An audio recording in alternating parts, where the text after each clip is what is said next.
Seigneur Jésus béni, c'est avec une grande expectative que j'ai attendu ces soirées de service,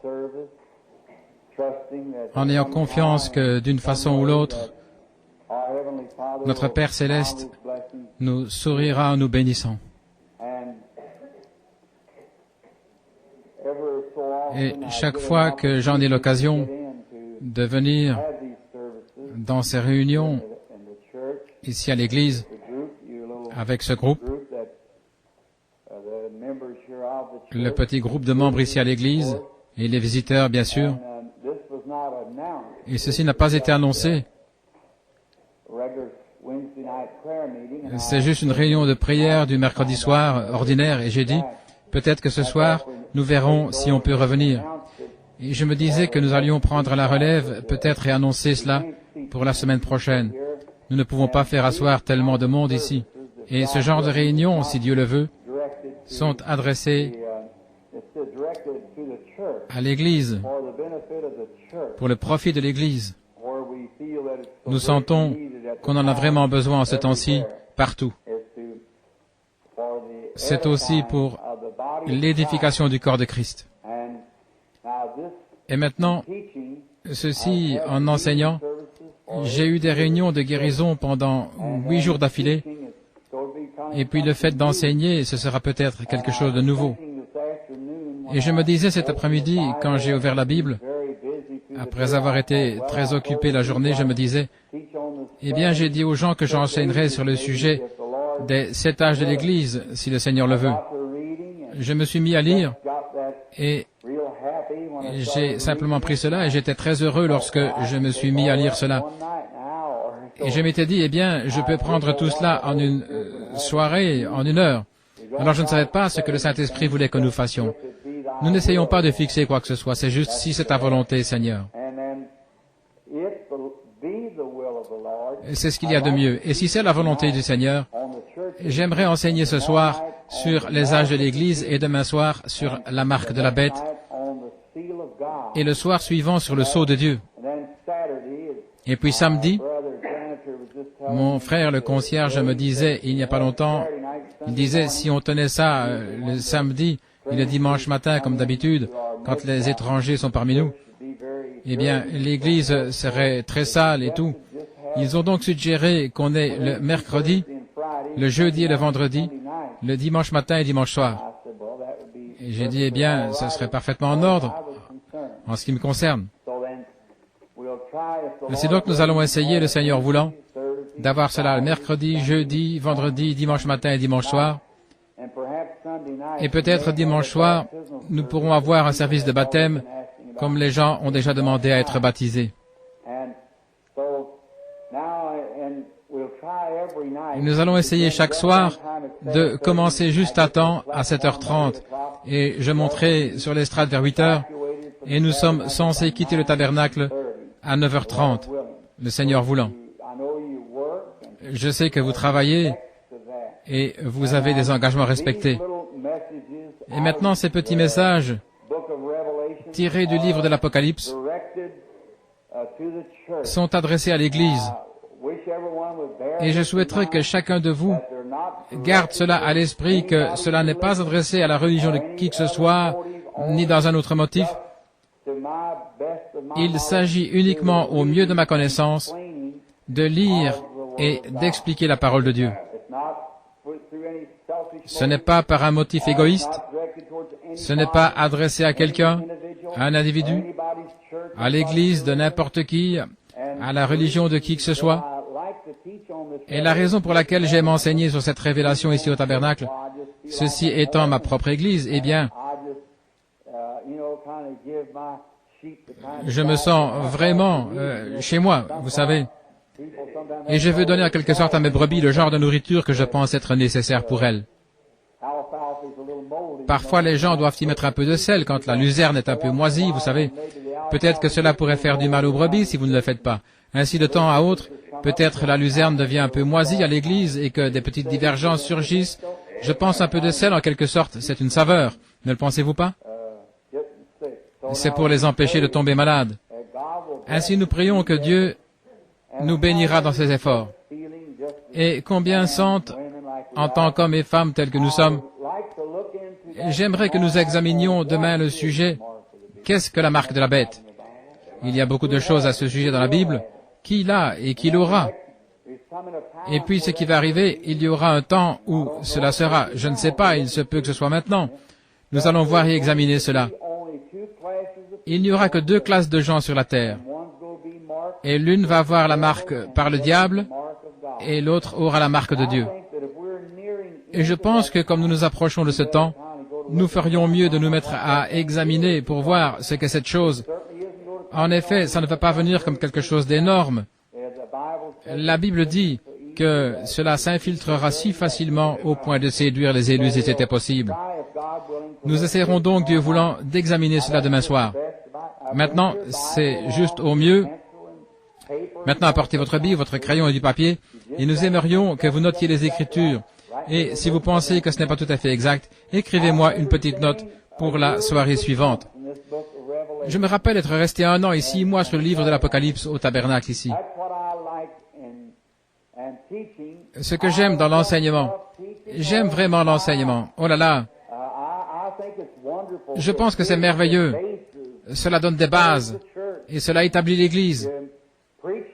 Quant à la prédication, eh bien, il y a des gens qui sont des prédicateurs. Ils peuvent prendre la parole par inspiration et étaler cela avec des citations. Cela arrose les semences que le docteur a enseignées, voyez-vous. Eh bien, vous devez placer une semence premièrement et ensuite l'arroser.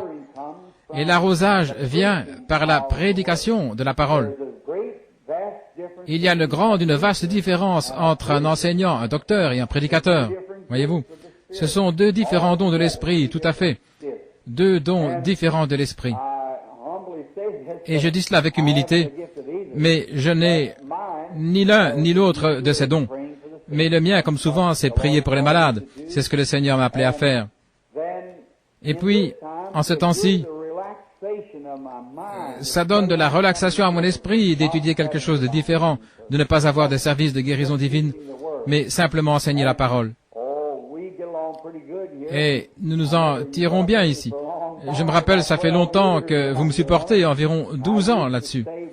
Et j'avais l'habitude de dire, pas pour plaisanter, mais l'enseignement est très rude. Je disais, c'est juste comme un homme qui va à table et mange du pain de maïs avec des haricots. Eh bien, c'est bon pour vous, mais vous vous en fatiguez de temps à autre. Et alors vous avez quelque chose de côté, de la crème glacée et des gâteaux de temps en temps, et cela va équilibrer le régime alimentaire. Mais la nourriture à l'ancienne mode va bien vous nourrir, et au moins cela vous donnera un bon départ. Eh bien là-dessus, c'est mon humble avis, nous vivons dans les derniers jours de l'histoire du monde. J'aimerais rendre cela très clair. Maintenant, il se peut que je sois dans l'erreur, je ne sais pas. Personne d'autre ne sait. Jésus a dit, même les anges du ciel ne le savent pas. Il ne le savait pas lui-même. Il a dit, c'est le Père seul. C'est lui seul qui le sait. Mais c'est sûr et authentique qu'il revient. Et je ne peux simplement pas voir autre chose qui reste sinon la venue du Seigneur. Quand je regarde, je vois la nation en faillite, je vois la politique ruinée, je vois les foyers brisés, je vois l'Église brisée. Eh bien, il n'y a rien qui puisse réparer cela par Dieu, c'est tout.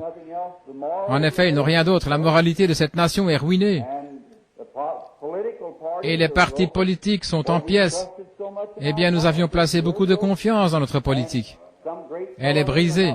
Il n'y a pas longtemps, un grand homme en Angleterre disait, eh bien, la démocratie, c'est naviguer avec des voiles, mais sans ancre.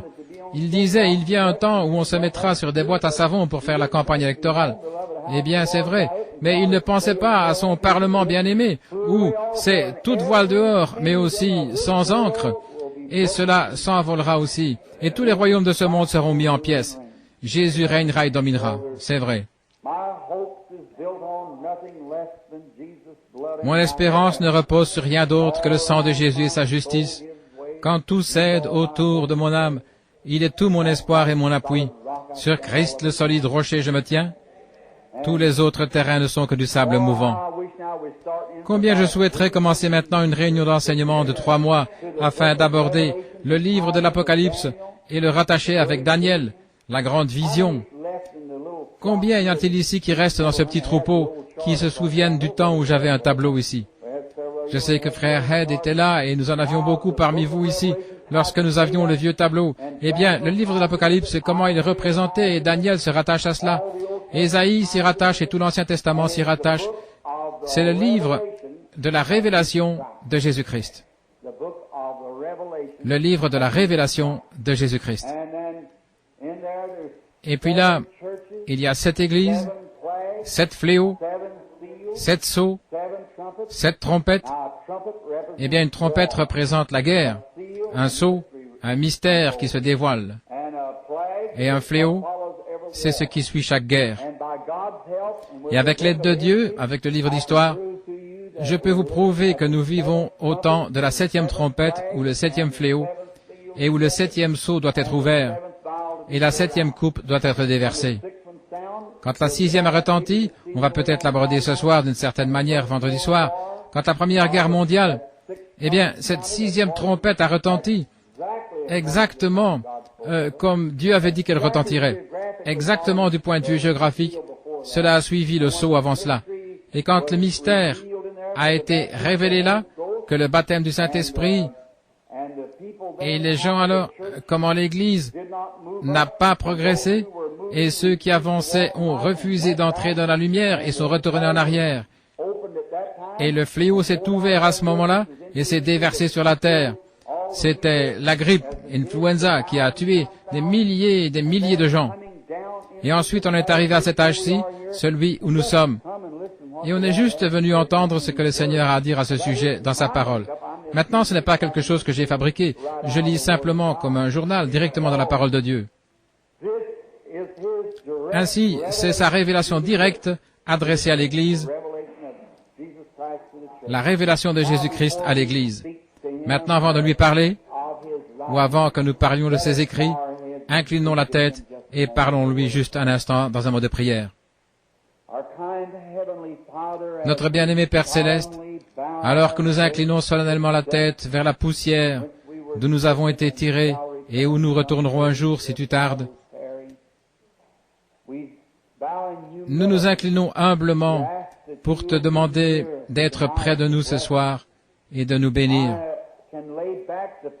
Je peux ouvrir les pages de cette Bible, mais il n'y a personne qui soit capable d'ouvrir le livre ou d'en rompre les sceaux.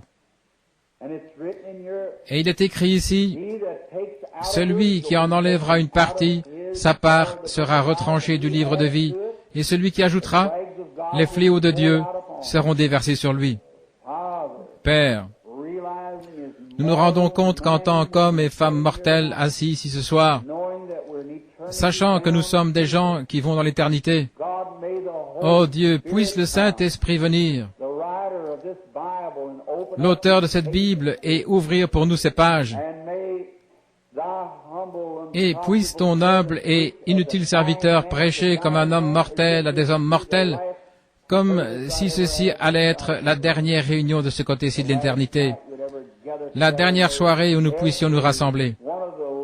Et puissent tous les laïcs agir comme si c'était leur dernier sermon.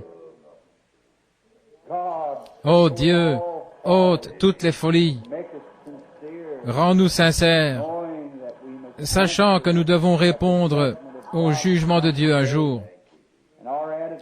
Et notre attitude envers lui et envers sa parole maintenant déterminera notre destinée éternelle. Ainsi, Père, avec des cœurs tremblants, nous venons à toi et nous demandons que le Seigneur Jésus, sous la forme du Saint-Esprit, prenne la parole de Dieu ce soir et la porte à chaque cœur, selon que nous avons besoin, car nous le demandons à son nom. Amen.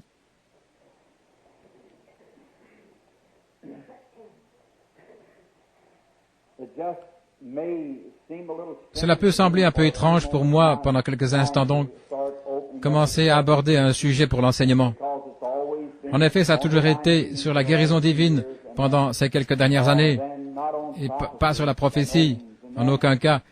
Et puis, on entre directement dans la ligne de prière.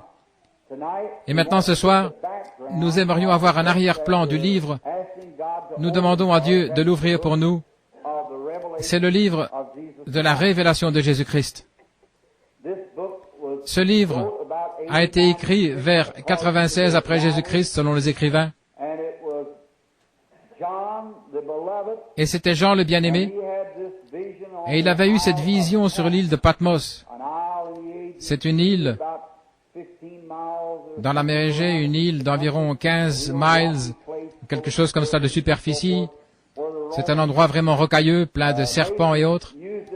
La nation romaine l'utilisait comme Alcatraz, comme nous l'avons aujourd'hui, un lieu d'exil pour les criminels que le gouvernement n'arrivait pas à contrôler. Et ce livre a été écrit par le dernier apôtre de notre Seigneur Jésus-Christ. Il est admis que c'était le bien-aimé qui posait sa tête sur l'épaule de Jésus, et au sujet de qui il a dit après la résurrection, « Que vous importe s'il reste jusqu'à ce que je vienne ?»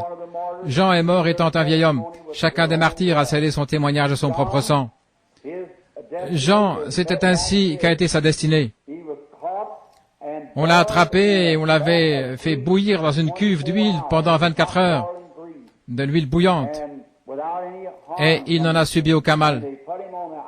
On l'a envoyé sur une île en tant que sorcier, c'est ce qu'on croyait communément.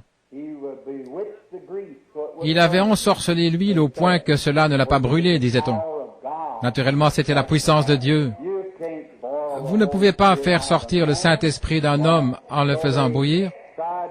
Eh bien, ils ont essayé de faire sortir cela de lui en le faisant bouillir, mais Dieu ne l'a pas permis. Il avait un travail à faire, et avant que Dieu n'ait fini avec son homme, il n'a rien au monde qui pouvait le déranger. Jean étant vieux, les historiens racontent qu'on l'a mené à l'église pour prêcher,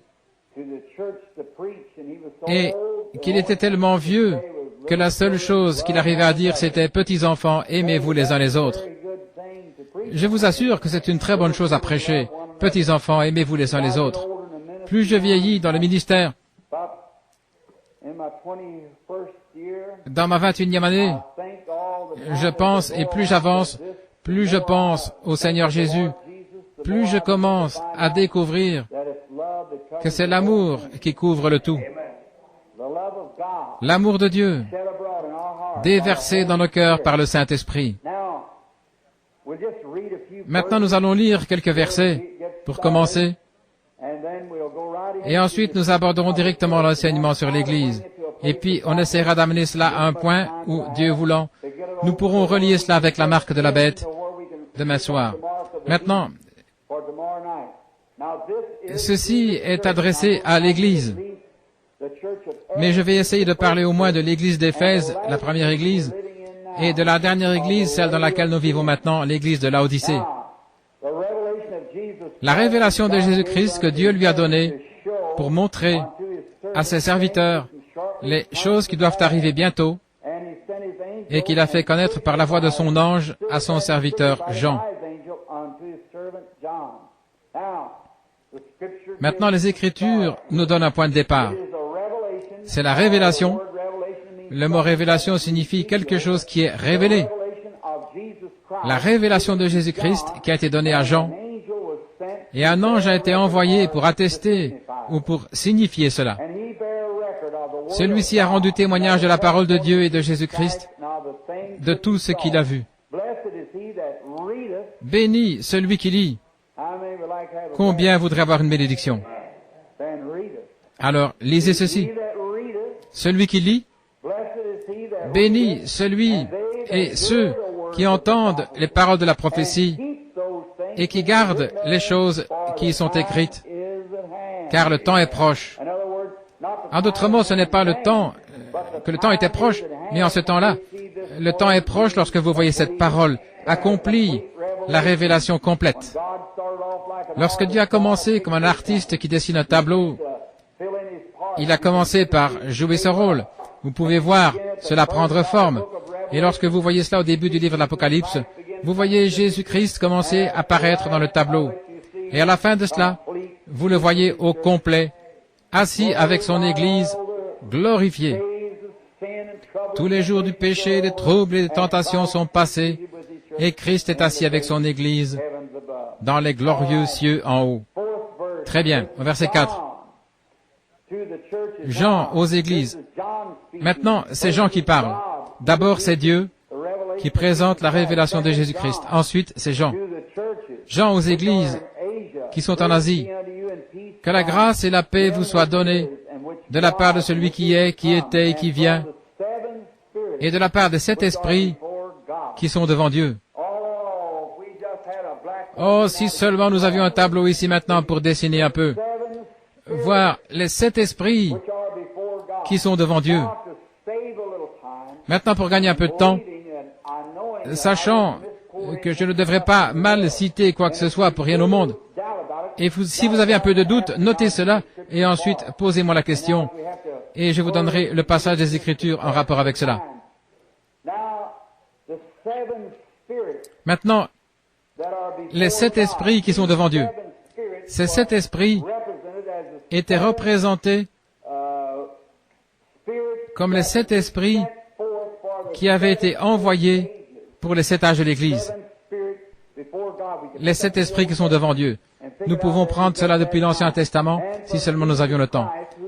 Et de la part de Jésus-Christ, le témoin fidèle, le premier-né des morts, et le prince des rois de la terre, à celui qui nous aime et qui nous a lavés. Oh là là, regardez simplement. Jean est tout emballé lorsqu'il regarde. Il se met simplement à parler, il dit, à celui qui nous aime et qui nous a lavés de nos péchés par son sang, et qui a fait de nous des rois et des sacrificateurs pour Dieu son Père. À lui c'est la gloire et la domination au siècle des siècles. Amen. Il a fait de nous des sacrificateurs et des rois pour Dieu. Nous, c'est au pluriel. Non pas qu'il a fait de moi un sacrificateur et un roi, mais il a fait de nous l'Église. Maintenant, il adresse ceci aux 7 églises, car ce sont les 7 âges de l'Église.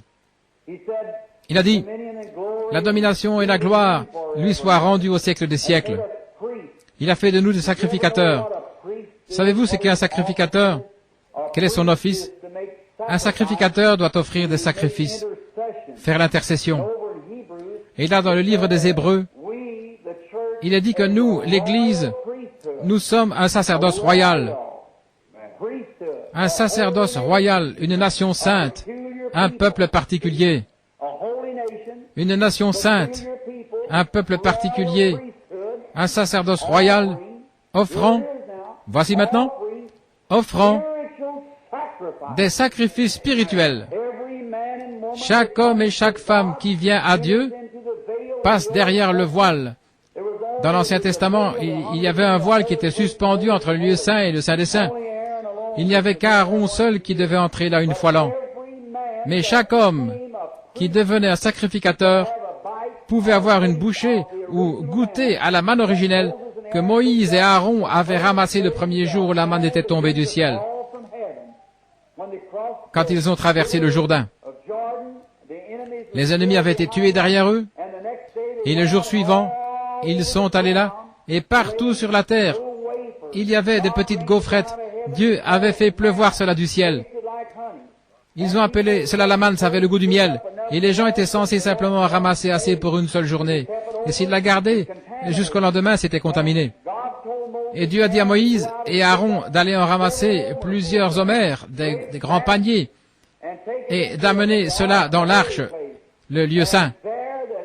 Et là, chaque fois, après cette génération, chaque génération suivante, tant que le sacerdoce lévitique a duré, je pense, chaque homme qui était éligible pour devenir sacrificateur, lorsqu'il était ordonné sacrificateur, il avait le droit légitime de recevoir une bouchée de la manne originale. Pensez-y, quel privilège les hommes pensaient avoir quand un homme savait qu'il allait entrer dans le sacerdoce, qu'il allait recevoir une bouchée de ce pain surnaturel, cette nourriture surnaturelle qui était venue de Dieu, du ciel, et qui était conservée de manière surnaturelle. Le ministère entier est surnaturel. Comment les gens peuvent-ils donc dire qu'ils sont chrétiens et nier le surnaturel? Je ne sais pas comment ils font cela moi-même. Regardez ce qu'est le surnaturel. Ils pouvaient goûter au surnaturel dès qu'ils devenaient un sacrificateur. Quel beau type maintenant! Pour chaque personne, ce jour-là, il devait naître dans une certaine lignée, un lévite, avant de devenir un sacrificateur. Mais aujourd'hui, quiconque veut qu'il vienne, voyez-vous, et aussitôt qu'il vient, une naissance est considérée aussi pour cela. Vous devez naître de nouveau. Et chaque homme ou chaque femme qui est né de nouveau, de l'Esprit de Dieu, a le droit à la manne de ce jour. Cette manne, c'est le Saint-Esprit. Quand Pierre, après qu'il soit sorti de la grande confusion et que la couardise les avait quittés, et que le Seigneur les bénissait après que le Saint-Esprit soit tombé le jour de la Pentecôte, ils sont allés dans les rues et se sont mis à crier, agissant comme des hommes fous, et les gens pensaient qu'ils étaient ivres. Dites, je me demande ce que nous allons faire à ce sujet. Tout le monde, même le monde religieux aussi, pensait que ces gens-là étaient ivres. Et écoutez, mon ami catholique, la bienheureuse Vierge Marie était avec eux. Et si elle n'a pas pu aller au ciel tant qu'elle n'était pas montée là-haut, et qu'elle n'avait pas goûté à ce quelque chose qui la faisait agir comme une femme ivre, comment allez-vous aller là avec quelque chose de moins que ça? Mais elle avait reçu quelque chose. Il y en avait 120 avec les femmes Marie-Madeleine et ils sont sortis de la rue, agissant comme des gens ivres, titubants, au point où la véritable, si vous permettez l'expression, l'église sophistiquée de ce jour-là a dit, regardez-les, ça prouve ce qu'ils sont tous pleins de vin nouveau. C'est ce que c'était. Maintenant, écoutez, Pierre a dit, alors ils commencèrent à dire, vous, hommes de Jérusalem qui demeurez en Judée, sachez-le et écoutez ma parole, ces gens ici ne sont pas ivres. Maintenant, je parle de l'église d'Éphèse ici maintenant, voyez-vous. Très bien, le premier âge de l'église. Il a dit, ces gens-ci ne sont pas fous comme vous le pensez. C'est la 3e heure de la journée. Les bars ne sont même pas ouverts. Eh bien, c'est la 3e heure de la journée. Il a dit, mais c'est ici ce qui a été dit par le prophète Joël. Il est écrit dans votre propre Bible. Dans votre propre Bible, c'est écrit que cette chose aurait lieu. Eh bien, a-t-il dit, vous devriez savoir ceci, vous, les enseignants, les docteurs. Eh bien, est-ce que cela pouvait être, tout comme l'Église a été amenée à cette démonstration-là, la même démonstration qui est promise pour les derniers jours? Ne pouvez-vous pas vous référer à cela et dire, c'est ce qui a été annoncé? Vous y voilà. Et le monde extérieur n'en sait rien. C'est de la folie pour eux. Alors ils ont dit, regardez ça. Et ils ont dit, quand ils ont entendu cela, il leur a dit comment ils avaient crucifié Jésus. Et chaque fois, vous pouvez obtenir le pardon pour avoir crucifié Jésus, vous pouvez obtenir le pardon pour avoir pris son eau en vin. Mais celui qui parlera contre le Saint-Esprit, il ne lui sera jamais pardonné. Ni dans ce siècle, ni dans le siècle à venir. Et nous sommes dans les derniers jours. Faites très attention. Marchez humblement. Ayez un esprit brisé et contrit, un cœur humble, étant disposé à laisser le Saint-Esprit vous conduire. Amen. Oh là là, les voici. Ils sont tous là-haut, juste des gens. C'était des couards quelques heures avant. Ils étaient enfermés dans la chambre haute. Mais quand le Saint-Esprit est venu sur eux et a rempli leur cœur, ils sont sortis dans les rues. Je m'imagine qu'ils ne faisaient pas des choses qui n'étaient pas correctes. Ils étaient là, en train de se réjouir et louer Dieu. Et de manière telle qu'il y avait une manifestation. Ils n'étaient pas tout simplement là à se quereller les uns les autres. S'ils étaient des méthodistes ou des baptistes, s'ils étaient des pharisiens ou sadducéens, ils étaient là à se réjouir parce qu'ils avaient goûté au ciel dans leur âme. Dieu leur avait donné la manne spirituelle. Eh bien, quand Dieu a déversé la manne là dans le naturel, et cela a duré tant qu'ils étaient en pèlerinage, c'est un beau type. Et le jour où ils sont entrés dans la terre promise, la manne a cessé. Et le jour de la Pentecôte, la même chose. Regardez la Pentecôte, Moïse. Ils ont vu que leur ennemi était mort. Myriam s'est emparée d'un tambourin, elle s'est mise à crier, à danser et parcourir le rivage. Et les femmes l'ont suivi faisant la même chose. Et Moïse a levé les bras en l'air et a chanté dans l'esprit. À la Pentecôte, les femmes étaient allées là, titubant, sautant, dansant et faisant des choses comme cela. Pierre s'est levé au milieu d'eux et a dit, « Vous, hommes de Judée, et vous qui êtes en ce jour à Jérusalem, sachez que ces hommes ne sont pas ivres comme vous le pensez, étant donné que c'est la 3e heure de la journée. C'est ce qui a été annoncé par le prophète Joël. Il arrivera dans les derniers jours, dit Dieu, que je répandrai mon esprit sur toute chair. Vos fils et vos filles prophétiseront. Sur mes serviteurs et mes servantes, je répandrai de mon esprit, et ils prophétiseront. Et j'accomplirai des prodiges en haut dans le ciel, sur la terre, des colonnes de feu, des vapeurs, des fumées. Et il arrivera qu'avant le grand jour redoutable de l'Éternel arrive, quiconque invoquera le nom du Seigneur sera sauvé. » Et il a continué de prêcher. Et quand ils ont entendu cela, ils ont dit, « Regardez cet homme-là. D'où lui vient cette instruction? » Certains disaient, il ne sait même pas écrire son nom. La Bible disait qu'il était ignorant sans instruction. De quelle école est-il sorti? D'aucune. Eh bien, comment ceci s'est-il passé? Comment est-ce arrivé? Ils ont remarqué que cet homme citait correctement les Écritures, et nous n'avons jamais entendu quelque chose comme cela avant. Il a dit, repentez-vous chacun de vous, et soyez baptisés au nom de Jésus-Christ, pour le pardon de vos péchés, et vous recevrez le Saint-Esprit, car la promesse est pour vous, pour vos enfants, et pour tous ceux qui sont au loin, en aussi grand nombre que le Seigneur Dieu les appellera. En d'autres termes, cette bénédiction de la manne qui est tombée ici comme elle est tombée dans le passé, elle sera pour cette génération, pour la génération suivante, pour la génération suivante, jusqu'à Jeffersonville en Indiana, et jusqu'aux extrémités de la terre.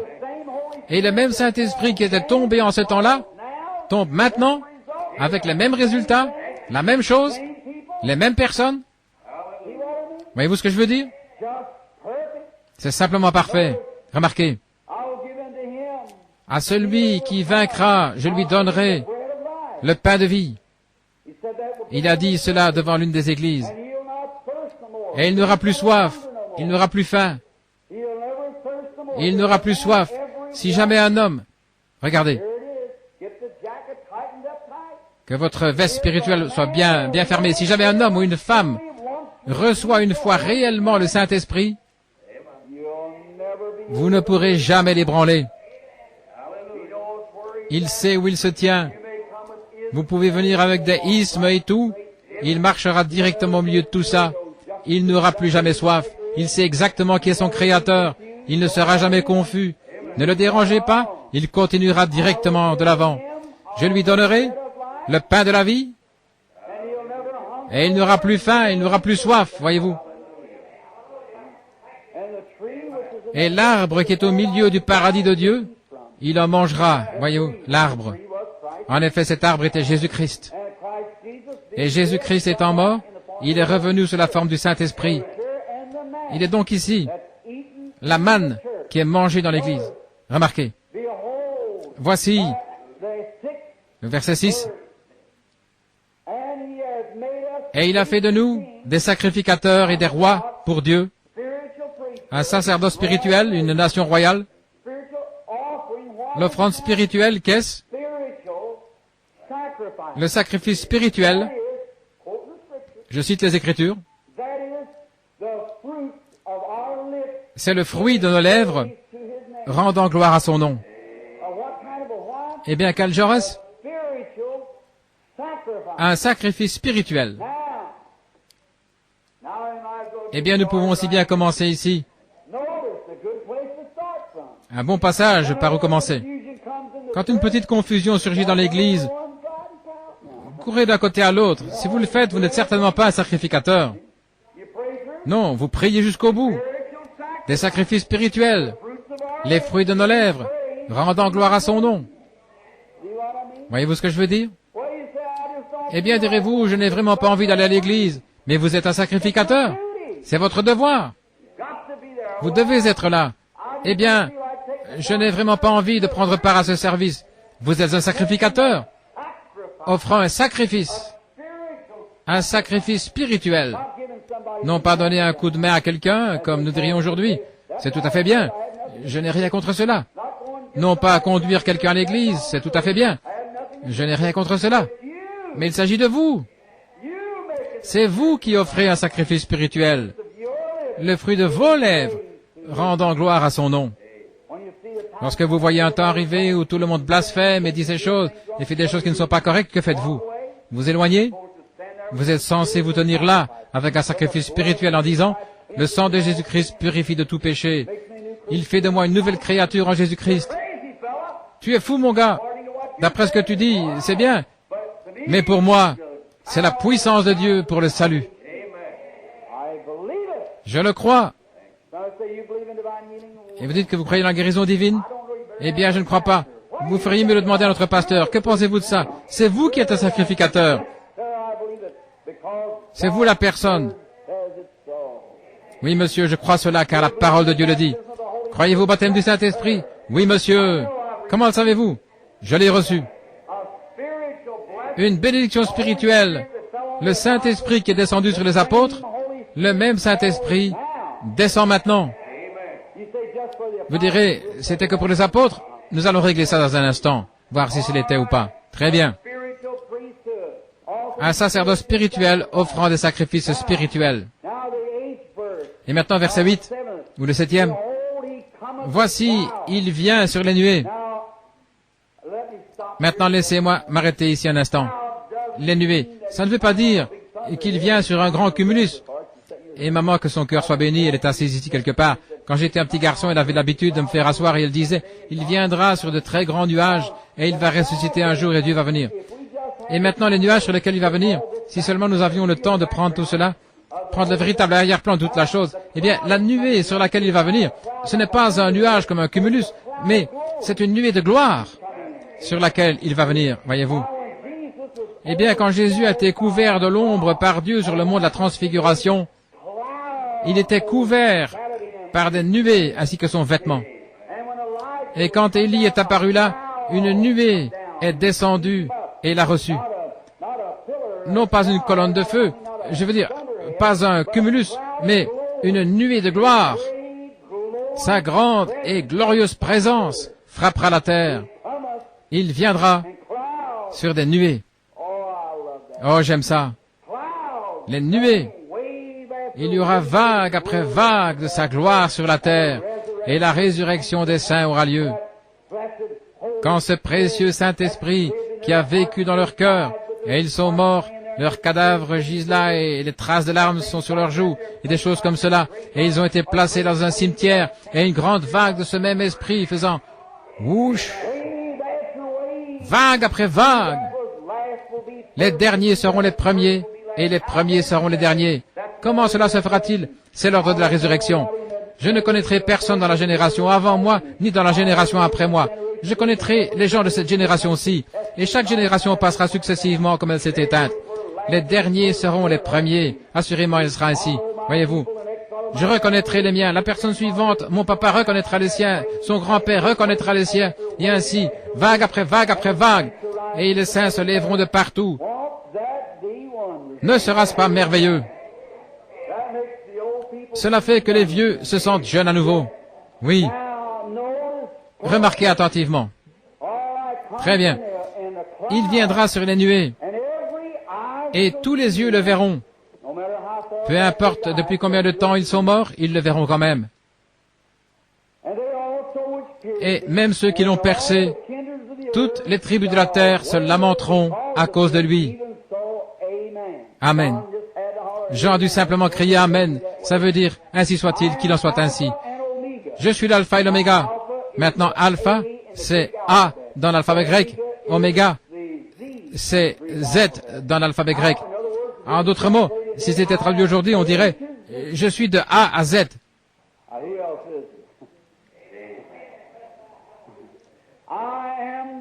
Je suis le premier, je suis le dernier. Je suis de A à Z. Je souhaiterais avoir le temps de parler de la divinité de Christ maintenant même, ce qui serait très approprié pour ce temps-ci, la divinité.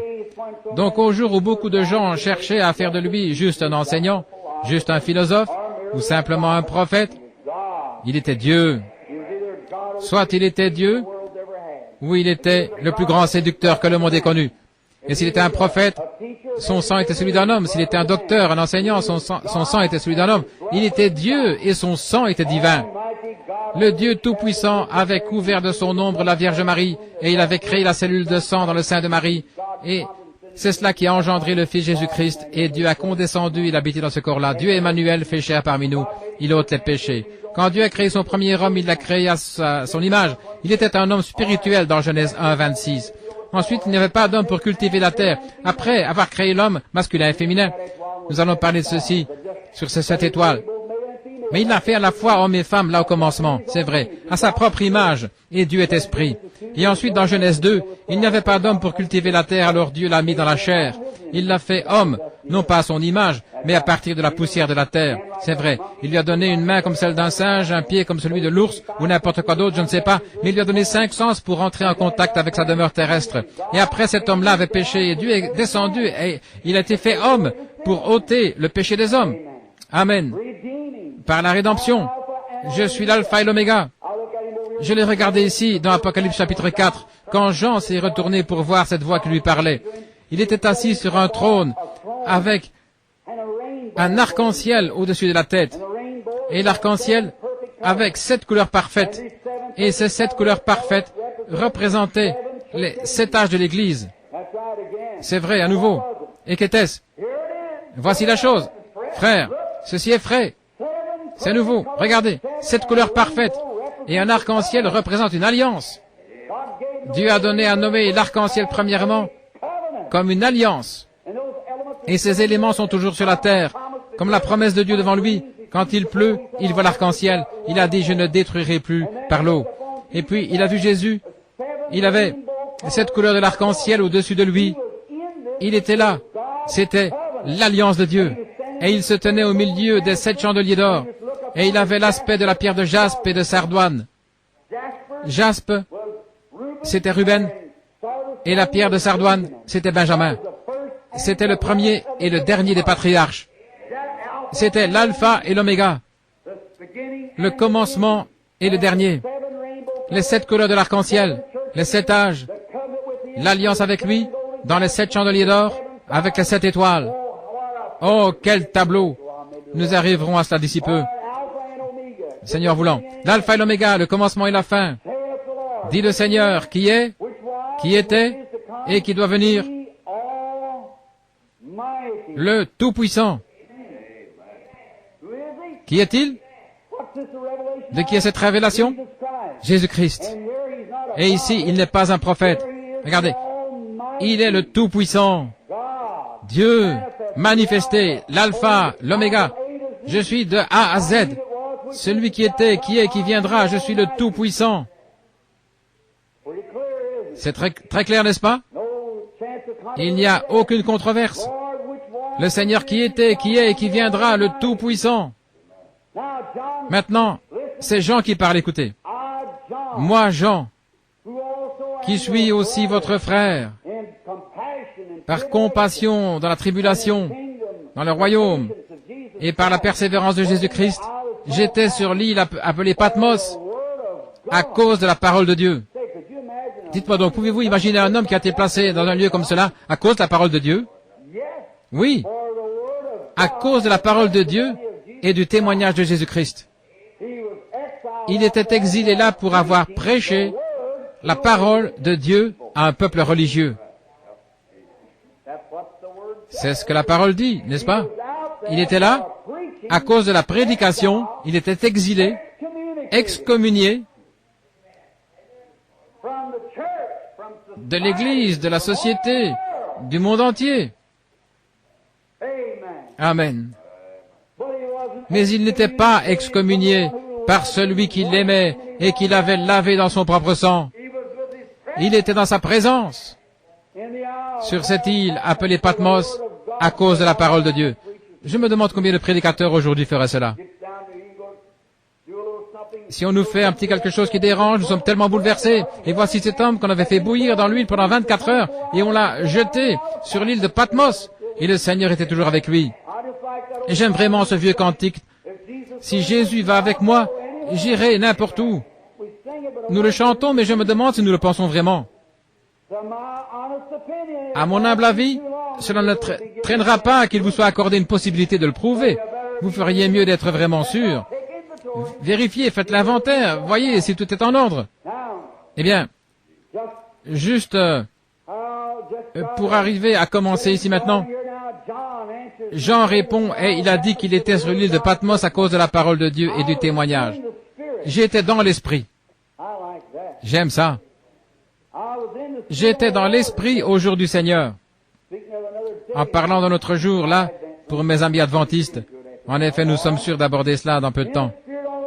Dans l'esprit au jour du Seigneur. Il est entré dans l'esprit. Et j'ai entendu derrière moi une voix forte, comme celle d'une trompette. Ne laissons pas ces symboles. Nous allons fonder là maintenant afin que nous puissions savoir ce dont nous parlons quand nous arriverons là. Voyons ce dont nous parlons. Qui est-ce? Qui est cet homme? Qu'est-ce que la révélation de Jésus-Christ? Qui est-il après tout? Comment cela est-il venu? Qu'est-ce que ça signifie pour moi? Voyez ce que cela signifie pour vous. Regardez. J'étais dans l'esprit. Peu importe combien vous êtes saints, combien vous êtes pieux, combien prédicateur ou laïque, n'importe quoi, vous ne serez jamais capable d'aboutir à quoi que ce soit avec Dieu tant que vous n'entrez pas dans l'esprit. Je ne vais pas dire avoir des émotions, je veux dire entrer dans l'esprit. Voyez-vous.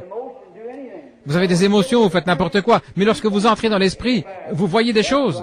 C'est vrai. Je peux me représenter Élie, d'autrefois le vieux prophète, descendre là ce jour-là, quand les fils d'Akab, ces gens-là, avaient formé une alliance avec des incroyants. Et Josaphat s'était joint à eux, et ils étaient allés dans le désert pendant 7 jours, ils n'avaient pas d'eau. Pendant juste 7 jours, c'est juste assez pour prendre soin d'eux. Pendant 7 jours, ils n'avaient pas consulté l'Éternel. Ils étaient allés malgré tout. N'est-ce pas exactement comme ça avec les gens? Oh, je vous l'assure, c'est le meilleur travail. Je veux simplement arrêter avec cette église, je vais commencer à fréquenter celle-là. Eh bien, vous feriez mieux de consulter le Seigneur à ce sujet, voir ce qu'il en est. Ils étaient allés là, ils se sont rendus compte qu'ils étaient en difficulté. La provision d'eau était coupée. C'est ça le problème avec les églises aujourd'hui. On se met à faire beaucoup de choses, on ne consulte pas le Seigneur, et votre provision est coupée. Vous vous demandez pourquoi vous n'avez pas de bénédiction que vous aviez autrefois, et la puissance de Dieu n'opère pas parmi vous. Peut-être que votre provision a été coupée. Vous savez, quand vous êtes là, parfois je vais au désert, là en Arizona, et je remarque que tous les petits buissons dans le désert vous font mal, cela vous pique. Et chaque fois que vous vous mettez contre cela, cela vous pique. En effet, il n'y a pas assez d'eau pour s'en occuper. Ce sont des épines qui sortent comme une défense. Vous pouvez aller ici en Oregon ou quelque part où il pleut tout le temps, et tous ces buissons-là n'ont pas d'épines. Vous voyez? L'eau les garde doux. Et c'est ça le problème avec l'Église. Lorsqu'on est tout sec et entravé et tout, on devient froid, formaliste et indifférent. On ne reçoit aucune bénédiction spirituelle. Ensuite, votre cœur est tout rempli d'indignation et de colère. Et tout le monde, oh, je vais me fâcher contre lui, je vais me fâcher contre elle, je vais quitter cette Église. C'est juste un tas d'épines qui se trouvent là, dans un désert. C'est vrai. Ce dont vous avez besoin, c'est de la bonne eau du Saint-Esprit à l'ancienne mode qui tombe sur vous pour attendrir ce vieux cœur endurci. Amen. Je ne cherche pas à faire le clown. J'essaie de vous apporter cela, frère. Vous allez découvrir, si vous recevez la marque de la bête, vous serez totalement sans secours, sans espoir après avoir reçu cela. Il n'y a pas de pardon pour cela. Vous ne pouvez jamais vous en tirer, c'est vrai. Vous pouvez pratiquement le faire par un clin d'œil. Faites très attention. La chose est ici maintenant. Allez auprès de lui, remarquez. Les eaux, comment les eaux le gardent dans la douceur. C'est ce que nous faisons aujourd'hui. Entrez dans l'esprit. Jean a dit, j'étais dans l'esprit. Quand Élie était là dans le désert, ils sont descendus, là, Josaphat a dit, allons consulter le prophète. Ils sont allés au-devant du prophète. Eh bien là, dans sa juste indignation, il a regardé cet homme et il a dit, pourquoi n'es-tu pas allé auprès du Dieu de ta mère? Pourquoi ne vas-tu pas auprès des tiens, de cette vieille église froide et formaliste? Pourquoi es-tu venu auprès de moi alors que tu es en difficulté? Ce n'était pas une très bonne chose à dire, mais c'était juste des mots pour exprimer cela. Pourquoi es-tu venu auprès de moi? Pourquoi n'es-tu pas allé auprès du Dieu de ta mère? Vous avez tous ces très belles églises, ces prédicateurs bien nourris et tout le reste. Allez-y et posez-leur la question. Pourquoi venez-vous ici vers moi? Oh là là, il était tout monté, assurément, assez, n'est-ce pas? N'eût été le respect que j'ai pour la présence de cet homme pieux, Josaphat, je ne t'aurais même pas regardé. Oh là là, Dans quel état était ce prophète? Il était dans cet état-là. Il a dit, eh bien, faites-moi venir un joueur de harpe. Il y a des gens qui ne croient pas au fait d'avoir de la musique dans l'église. Mais il a dit, faites-moi venir un joueur de harpe. Et quand le joueur de harpe est venu, chanter un bon cantique, mon Dieu plus près de toi, ou n'importe quel cantique, alors l'Esprit de Dieu est venu sur le prophète. Et quand l'Esprit est venu sur lui, il est entré dans une vision, il a commencé à voir des choses. Vous devez avoir l'Esprit de Dieu. Vous direz, je n'arrive pas à comprendre comment les gens disent Amen. Entrez une fois dans l'Esprit. C'est vrai. Je n'arrive pas à voir comment les gens se tiennent au jeu de baseball et se donnent des coups les uns aux autres dans le dos, ils crient, ils enfoncent le chapeau et font des histoires. Ça semble comme de la folie. Eh bien, diriez-vous, vous n'êtes pas un mordu du baseball. Et qu'en est-il de vous en tant que chrétien? Très bien. Vous devez entrer dans l'esprit de la chose. C'est ainsi qu'il en est lorsqu'on allait dans la danse. Je ne crois pas que vous devriez y aller aujourd'hui, assurément pas. Mais si vous aviez l'habitude d'y aller, on devait jouer de la musique hip-hop avec l'orchestre et on battait le tambour, on faisait toutes sortes de choses là. Et les femmes accouraient à moitié nues et tout le reste et elles dansaient là et les gens entraient dans l'esprit de la danse. Eh bien, c'est juste entrer dans l'esprit de la chose. Et ça, c'est l'esprit du diable. Je suis content que vous ayez dit Amen parce que c'est la vérité. Je vais prouver cela par la Bible. Très bien. Vous direz bien, je ne crois pas cela, frère. Eh bien, ce n'est pas ce que vous dites, c'est ce que la parole de Dieu dit. C'est ça qui règle la question. C'est la parole finale. Si vous aimez le monde, les choses du monde, l'amour de Dieu n'est même pas en vous. Et souvenez-vous de cette petite femme qui enseignait à sa jeune fille à danser. Elle a dansé devant le roi, elle a exigé la tête de Jean-Baptiste. 70 de ses enfants sont morts comme des prostituées à la potence. Voyez-vous ce que cela a fait? La mère de Moïse est restée à la maison, elle gardait Moïse, elle lui enseignait la parole du Seigneur. Et voyez ce qui lui est arrivé aux siens. Et puis il y a eu Abraham et les autres, et ainsi de suite. Ça dépend de ce que vous voulez faire. Vous jouissez du libre arbitre, vous agissez selon ce que vous voulez. Très bien. Dieu a placé devant l'homme, comme dans le jardin d'Éden, l'arbre de la vie ou l'arbre de la mort. C'est à vous de choisir. Voyez-vous, tout ce qui charme votre âme, c'est ce que vous mangez. Remarquez. Et j'aimerais lire ceci une fois de plus. Il était dans l'esprit, l'esprit est venu sur lui, il a commencé à voir des choses. Maintenant regardez. J'étais dans l'esprit au jour du Seigneur et j'ai entendu. J'étais dans l'esprit au jour du Seigneur et j'ai entendu derrière moi une voix forte d'une trompette. Une trompette. C'est une annonce. Gabriel, à la venue du Seigneur, sonnera la trompette de Dieu. C'était le retentissement de la trompette du Seigneur. En d'autres termes, il s'apprêtait à annoncer la destinée éternelle du monde. Une trompette. Qu'est-ce que c'est? Soyez prêts. Je vais vous donner la révélation de Jésus-Christ pour l'apporter à l'Église. Je vais vous parler, vous dire ce que sera la destinée du monde pour ceux qui recevront et pour ceux qui rejetteront. La trompette de Dieu. Attention! Chaque homme, quand la trompette retentit, il saisit son épée et se tient en place. Attention, la trompette. Paul a dit, si la trompette rend un son confus, qui se prépara pour la guerre? C'est ainsi aujourd'hui. Oh frère, quand je regarde ça et là et que je vois toutes ces églises froides, formalistes, indifférentes et des choses comme cela, ayant l'apparence de la piété et reniant ce qui en fait la force, comment un homme peut-il se préparer? Cela émet un son confus. Vous dites, eh bien alors, je vais adhérer aux églises, j'irai chez les méthodistes, les baptistes, les luthériens, les pentecôtistes, je vais faire quelque chose, je vais faire un genre de mouvement. Ce n'est pas ça. Si un homme ne naît de nouveau, peu m'importe qu'il soit méthodiste, baptiste, pentecôtiste ou quoi que ce soit, vous devez naître de nouveau. Sinon, vous n'entrerez pas dans le royaume. Amen. Écoutez, la voix d'une trompette me disant, je suis l'alpha et l'oméga. La première chose, il se présente. Je suis le premier et le dernier. La première chose, quand la trompette de Dieu a retenti, Jean s'est retourné, il a dit, je suis l'alpha et l'oméga, je suis de A à Z. Je suis tout cela. Tenez-vous là et écoutez-moi. Très bien. Le premier et le dernier. Écris ce que tu vois dans un livre. C'est ce livre que nous lisons. Et envoie-le. Où? C'est adressé spécialement où? À l'Église.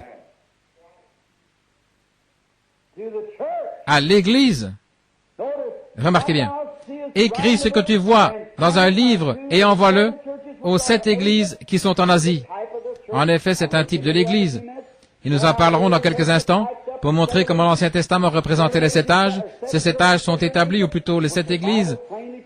Ce que la Bible enseigne clairement, c'était une ombre, un type des 7 âges de l'Église qui allait venir. Et avec l'aide de Dieu, et avec la Bible, je peux prouver que chaque âge de l'Église a correspondu exactement à ce qui avait été dit qui arriverait, tout exactement là où la Bible avait dit que cela serait, et nous sommes à la fin du dernier âge de l'Église. Et on peut retourner dans l'Ancien Testament, prendre le songe de Daniel. On lui avait donné la vision des royaumes des nations. Il avait vu une statue se tenir là avec une tête d'or, une poitrine d'argent, et les cuisses d'airain, et des pieds, et les jambes de fer et d'argile.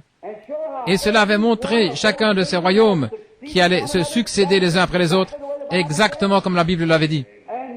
Et regardez, la tête d'or, c'est Babylone. Les Mèdes et les Perses, les Grecs et l'Empire romain.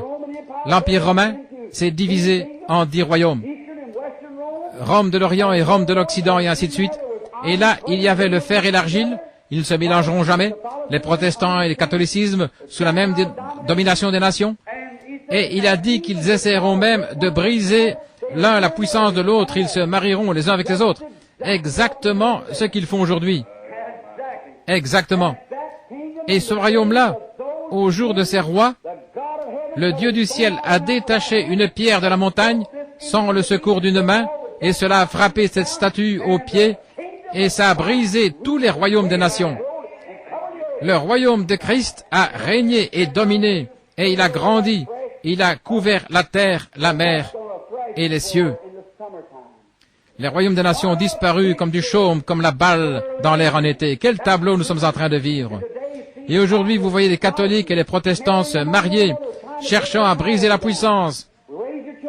Élevez vos enfants, devoir faire la promesse de les élever de telle façon ou de telle autre façon. Nous en parlerons dans quelques soirées. Remarquez comment ça se passe, comment l'autre, le fort, le fer a dominé l'autre, l'a brisé en pièces et l'a éparpillé. Mais l'agneau est venu et s'est tenu là. Et le peuple saint, en ce jour-là, et comment cette puissance romaine est allée dans chaque nation. Il n'y a pas d'autre puissance sur la terre, et il n'y a aucun autre moyen par lequel peut se répandre si ce n'est par le catholicisme, l'Église catholique dans le monde entier. C'est un tableau merveilleux et grand ici. Maintenant, vous les protestants, gardez encore vos chaussures aux pieds, car frères, vous êtes en plein dedans, et je peux le prouver par la parole de Dieu. Vous êtes en plein dedans, comme tous les autres. Regardez.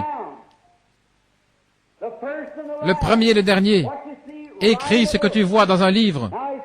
Et il lui a dit, écris ce que tu vois dans un livre et envoie-le aux églises qui sont en Asie, à Éphèse, à Sardes, Bergame et ainsi de suite, et à Philadelphie et Laodicée. Maintenant, nous allons nous arrêter dans un instant. Juste voir combien de temps j'ai, parce que j'aimerais prendre cette dernière note clé ici, sur Éphèse, et rattacher cela à Laodicée, et voir si nous ne pouvons pas comparer cela à la même église. Voir si nous ne vivons pas en ce jour-ci. Oh, Église du Dieu vivant, lève-toi et brille. Regardez. Vous ne vous rendez pas compte. J'aimerais pouvoir vous donner un choc d'une certaine façon. Je souhaiterais que le Saint-Esprit entre dans sa glorieuse puissance et vous amène au point où vous pourrez saisir cette Bible et dire, laissez-moi regarder ici. Quand vous verrez les nations qui se disloquent, Israël se réveille, les signes que la Bible a annoncés, les jours des nations sont comptés, encombrés d'horreur. Revenez, ô vous dispersés vers les vôtres. C'est vrai. Le jour de la rédemption approche. Les cœurs des hommes défaillent de peur. Soyez remplis de l'Esprit de Dieu, avec vos lampes nettoyées et bien claires. Levez les yeux, votre rédemption approche. Oh, quel jour! Écris cela et envoie-le aux églises. Eh bien, c'est juste comme Israël, venant dans sa beauté, là, au commencement avec Abraham. Et il passe par les patriarches. Et à l'époque d'Akab, il connaît les âges sombres, l'âge le plus sombre que l'Église ait connu. Ils sortent de là. Et en ce temps-là, Akab avait épousé Jézabel, et celle-ci avait introduit l'idolâtrie dans l'Église orthodoxe. La même chose Le protestantisme avait épousé le romanisme pendant 1500 ans d'âge des ténèbres. C'était l'église de Pergame et il en était arrivé à l'idolâtrie sous la forme du christianisme. Et ils sont entrés dans la tiédeur. Et c'est arrivé jusqu'à nous. Et nous sommes en plein dedans maintenant. Nous sommes dans l'âge tiède. Ne croyez-vous pas cela? Vous qui êtes dans d'autres églises, vous êtes dans un âge tiède. Et vos évangélistes parcourent le pays, à travers le pays, ils prêchent des choses comme cela, et vous n'aboutissez nulle part. Vous les baptistes, vous criez 1 million de plus en 44. Qu'avez-vous eu après les avoir eus? Juste un tas de pécheurs qui sont venus. Ils ont inscrit leur nom dans un registre. On leur a dit qu'ils vont être membres de l'église baptiste. Non seulement ça, mais vous avez les méthodistes, les campbellistes et tout le groupe, tout aussi formalistes et indifférents. Billy Graham a dit 30 000 convertis et dans 6 semaines plus tard, il ne pouvait pas en trouver 30. Pourquoi? Ils n'avaient jamais rien pour commencer. Ce n'était qu'un tas de pécheurs, alors qu'ils inscrivaient leur nom dans un registre sous l'impulsion d'un réveil. Le royaume des cieux est comme un filet qui a été jeté dans la mer. Quand on l'a retiré, il y avait de tout, des tortues, des écrevisses, des araignées, des serpents, c'est vrai. Mais à l'intérieur, il y avait aussi des poissons. Et quand un homme prêche, lors d'un réveil sous la puissance, la démonstration du Saint-Esprit, le filet est lancé sur les gens. C'est exact. Si c'est un insecte au départ, c'est un insecte à la fin du réveil. S'il est une araignée d'eau, la première chose que vous verrez, il va regarder autour de lui et dire « Je ne crois pas dans ces histoires » et il va retourner dans l'eau. Si c'est un serpent, il dira « Je vous l'avais dit » et il partira. C'était un serpent au départ, sa nature. Et il ne sera jamais autre chose à moins que sa nature soit changée. Un homme ne peut pas se joindre à l'église ou devenir émotif et devenir un chrétien. Ce doit être une naissance solide de l'esprit. Mourir sincèrement à soi-même, crier à Dieu et rester là jusqu'à être mort en Christ. Souvenez-vous, la vie peut seulement sortir de la mort. Un grain de blé, s'il demeure seul, ne sera jamais rien d'autre qu'un grain de blé. À moins qu'un grain de blé ne tombe en terre, il demeure seul. Mais quand il tombe là, il pourrit, il se contamine, et du milieu de cette corruption sort le germe de vie qui donne vie et produit davantage. À moins que l'Église ne naisse de nouveau, ne meure à ses credos et théologies, et ne naisse de nouveau de l'Esprit de Dieu, elle sera seulement froide, formaliste, impie, indifférente. Amen. C'est juste. C'est de la prédication à l'ancienne mode, mais elle vous sauvera, frère. C'est juste.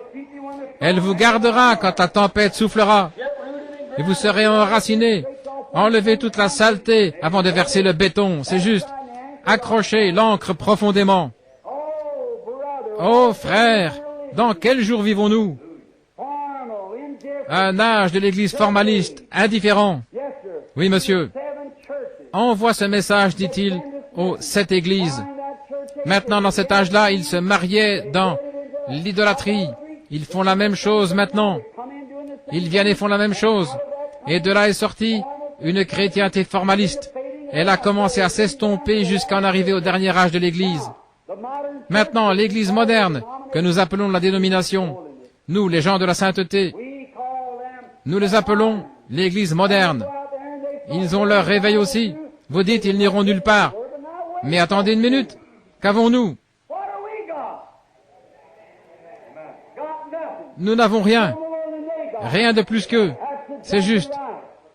Aussi longtemps que nous faisons des histoires et des problèmes les uns avec les autres, nous continuons de marcher comme des hommes. À moins que l'homme n'aille à l'autel et ne se mette en ordre avec Dieu, à moins de regarder au-delà de ces petites choses et avancer comme un chrétien le devrait, le chaudron ne peut pas dire à la marmite qu'elle est noire. Ne nous emportons pas contre eux. Balayons d'abord devant notre porte. Excusez-nous, vous les étrangers, je dois donner à l'Église une petite fessée de l'Évangile maintenant. Remarquez, c'est exactement ce dont vous avez besoin.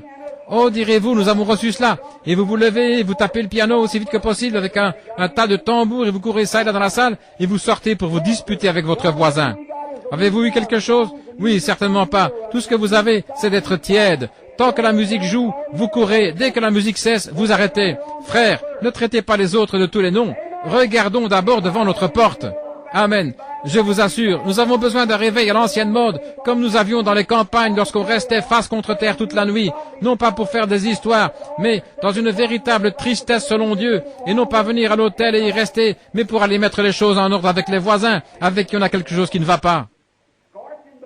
Et corriger la chose. Vous savez que c'est vrai, ça écorche, mais frère, ça vous aidera, c'est vrai. Vous devez savoir cela, mon ami. Oui, monsieur. Tiède, c'est une condition horrible pour l'Église. Vous n'y prenez pas garde, le Branham Tabernacle est tombé dans le même travers. Écoutez, vous savez ces choses, ça vous a été enseigné année après année, année après année sur cette estrade. On vous a averti que toutes ces choses allaient venir. Quand a dit la Bible, il y aura un temps où les gens viendraient de l'Est et de l'Ouest, du Nord et du Sud, cherchant à trouver la pure parole de Dieu et ne la trouveraient pas.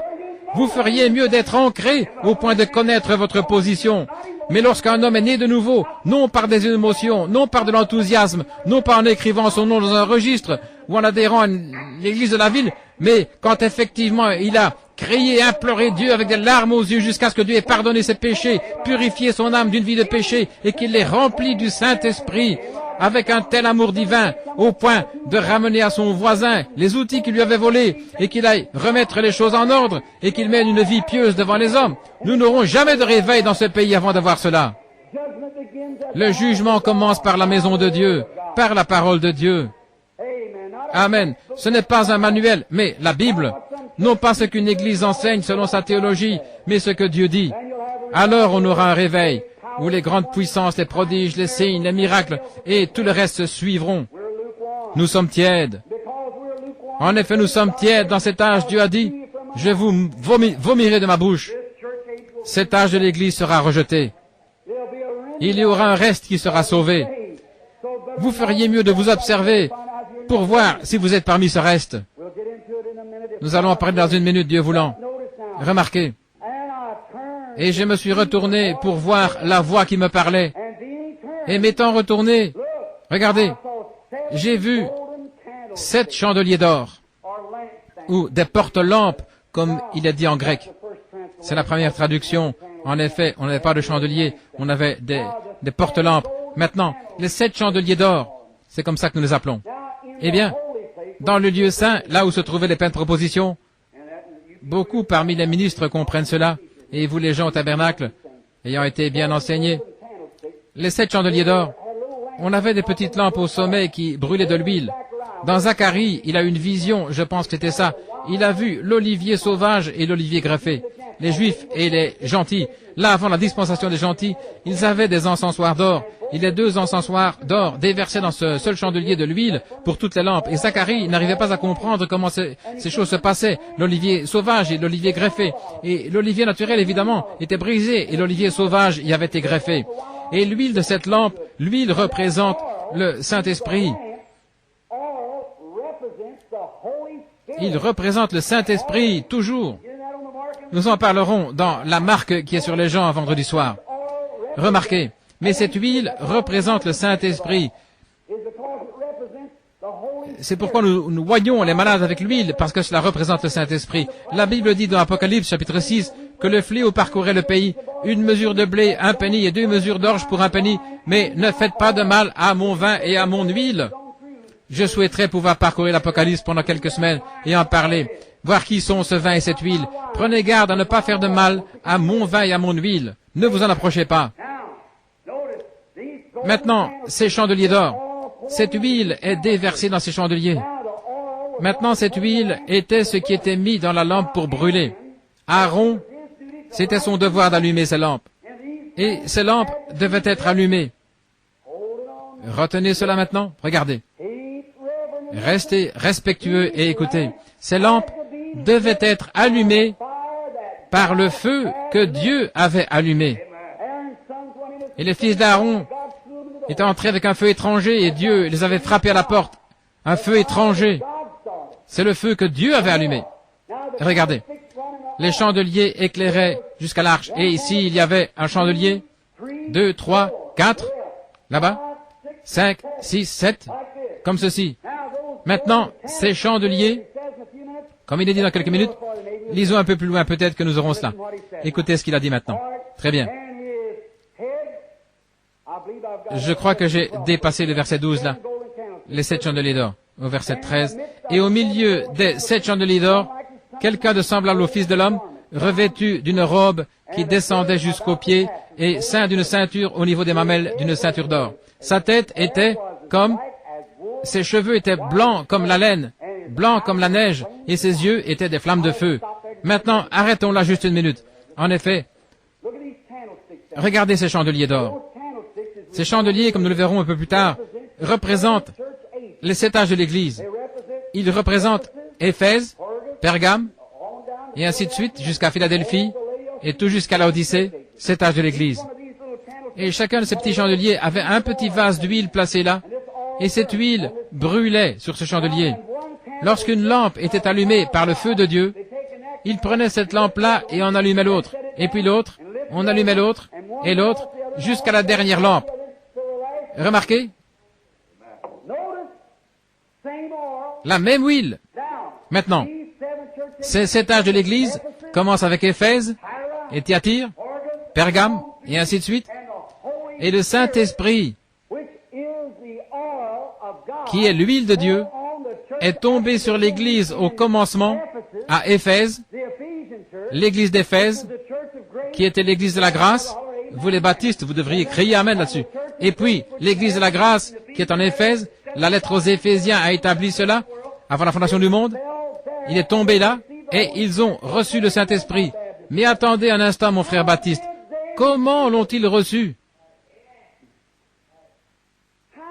Comment l'avaient-ils reçu?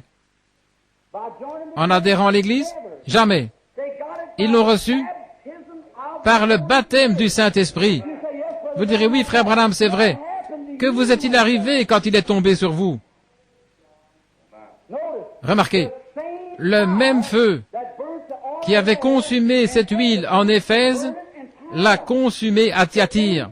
C'est le même feu qui l'a consumé là, qui l'a consumé à Pergame, et ça a continué à brûler jusque dans l'âge de l'église de Laodicée. Le même Saint-Esprit, allumé par le même Dieu, par le même feu. Et le même feu qui est tombé à la Pentecôte a allumé la lampe, l'église, dans chaque âge jusqu'à la fin aujourd'hui. Mais le problème, nous les baptistes, nous les méthodistes, nous sommes là, loin en arrière, cherchant à apprendre quelque chose d'historique, de venir à l'église ici en bas. C'est là où nous sommes restés. Chaque église, lorsqu'elle commençait, considérez Luther à la première réforme. Quel réveil! Luther, regardez, j'ai son livre à la maison. Comment cet homme a secoué sous la puissance de Dieu. Comment il croyait en la guérison divine. Il avait accepté, même, il croyait dans la puissance de Dieu au point de parler en langue. Martin Luther. C'est exactement vrai. Martin Luther a parlé en langue. Et puis, l'âge suivant est venu, John Wesley. John Wesley a fait la même chose. Quand il prêchait, il disait, « Quelles sont ces paroles qui sortent de ma bouche et qui me sont inconnues ?» C'est vrai. Il a parlé en langue. Il croyait dans la guérison divine. Et lorsqu'il est arrivé en Amérique, les églises l'ont traité comme ils traitent les saints d'exaltés aujourd'hui. Ils l'ont excommunié des églises. Et il prêchait l'évangile et la puissance de Dieu tombait au point qu'il tombait par terre toute la nuit par moments. Et dans le livre de John Wesley que j'ai à la maison, un jour il était à cheval pour aller prier pour une femme malade. Et le cheval a fait une chute et s'est cassé la patte. Et il est descendu du cheval, il a pris une cruche d'huile, il a oint le cheval, il est remonté dessus et a continué sa route. Le même feu brûlait là. Mais vous avez ramené cela à des rites de quelque sorte, et le Saint-Esprit a continué à avancer. C'est exact. Et dans l'église méthodiste, ils ont quelque chose. Leur livre dit qu'ils avaient des secousses. Et ils commencent à marcher, ils s'agitent et font des bonds, et ils agissent ainsi. Dans leurs réunions sous tente, les méthodistes. Eh bien, frère, si John Wesley pouvait ressusciter et revenir sur la scène, il aurait bien honte de vous. Il vous renierait, à moins qu'il vous donne un bon coup de fouet avec l'évangile qu'il prêchait. Je me suis tenu il n'y a pas longtemps à côté, là, son temple, où on avait lâché une meute de chiens ce jour-là alors qu'il prêchait la nouvelle naissance. Et la grande église d'Angleterre avait lâché des chiens contre lui. Et Wesley a dit, le soleil ne se couchera pas 3 fois sur ta tête, que tu m'aies fait venir pour prier pour toi. Et cela s'est accompli. Cet homme est mort. C'est ce dont nous avons besoin aujourd'hui. Nous avons besoin de ce genre d'homme. John Smith qui est resté dans sa chambre et agonisé avec Dieu, priant toute la nuit de telle façon que ses yeux étaient tellement enflés le matin. que sa femme devait le conduire à table pour manger. Que faisons-nous aujourd'hui? Nous nous tenons au coin avec une cigarette à la bouche, un diacre de l'église qui descend agir comme cela, qui va au cinéma, il regarde la télévision toute la nuit, il ne va pas à l'église, fumer, boire, des jeux d'argent, des courses de chevaux, et nous appelons cela baptiste. Pourriture! Ce dont nous avons besoin aujourd'hui, c'est de réveiller l'ancienne mode, d'envoyer de Dieu un réveil du Saint-Esprit. Je ne cherche pas à ce que vous soyez excités. Je sais que vous n'êtes pas excités. Mais frères, c'est la vérité. J'essaie de vous montrer cela. C'est la vérité. C'est ce dont nous avons besoin. C'est la Bible.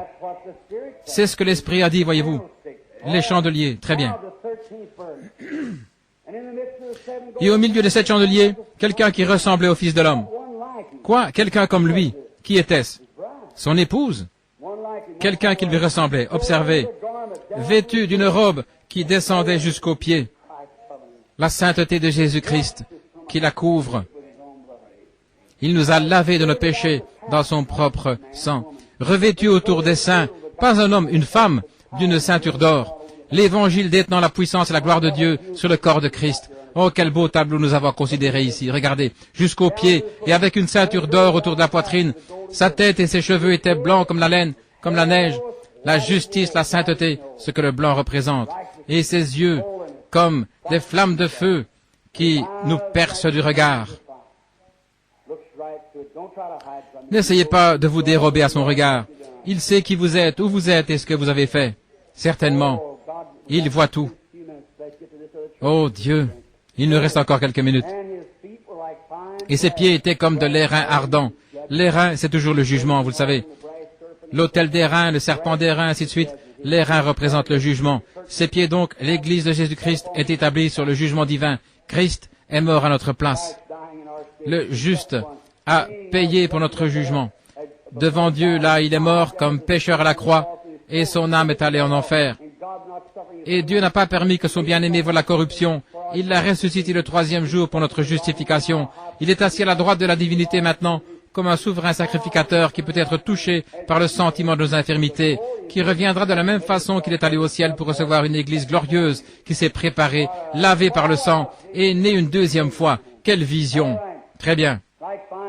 Comme de l'airain poli. Ses pieds étaient semblables à de l'airain ardent, comme s'ils avaient été embrasés dans la fournaise. C'est ça, toutes les scories avaient été enlevées. Et sa voix était comme le bruit de grandes eaux. Observez, c'est l'Église qui lui parle. Apocalypse 17:15 dit, des eaux signifie des foules, multitudes de gens. Eh bien, sa voix, ou cet être qui se tient là, avait cet aspect-ci. Christ, dans son Église, comme l'épouse et Christ sont un, comme le mari et la femme sont un. L'Église et Christ sont fondus ensemble en une seule personne, le même Saint-Esprit. Et les œuvres que Christ a faites, l'Église les fait aussi. Voyez-vous cela? Cette belle Église ici, dans la sainteté, dans la puissance et la majesté, ayant des visions, des signes et des prodiges. Tout exactement comme il avait ici sur la terre, rendant toute la gloire à Dieu, disant, « Je ne fais rien à moins que le Père me le montre. » Mais il me l'a montré, et voici, et ils viennent voir ses œuvres accomplies. Eh bien, Christ fondu en un seul, et la voix de grandes eaux, une multitude de gens.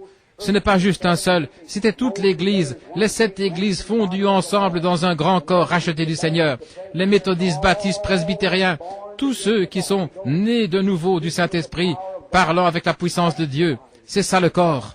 C'est ça le corps. Et il avait dans sa droite, à droite, tout dans la Bible a une signification, voyez-vous. Dans sa main droite, 7 étoiles. Il est le roi. Et de sa bouche sort une épée aiguë à 2 tranchants et son visage était comme le soleil lorsqu'il brille dans sa force. Eh bien, de sa bouche sortait une épée à 2 tranchants. De la bouche de celui qui se tenait là, Christ et l'Église étant un seul. Dans sa main, il tenait 7 étoiles.